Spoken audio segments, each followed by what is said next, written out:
बालेश्वर जिला औपदा ब्लॉक अंतर्गत बाउंसमणिया पंचायत रे ढोलपुर आरंभ करी पहाड़ अंचल मानकरे रहितबा ग्रामगुड़िकरे हाथी क्रमागत भावे वर्ष तमाम ताहार उपद्रव घटाइबा सह विगत गोटे वर्ष भितरे केतेकंक जीवन नेलाणी आउ केतेकंकु खमारी करी शଯ୍ୟାଶାयी होइतिले मध्य प्रशासन नीरव रहिछि।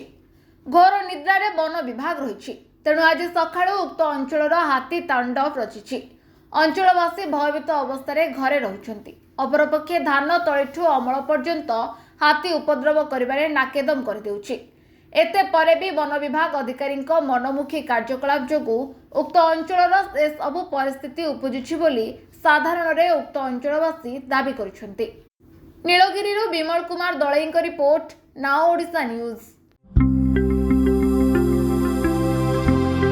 लेटेस्ट न्यूज अपडेट पाई www.nowodisha.com को लॉगिन करंतु।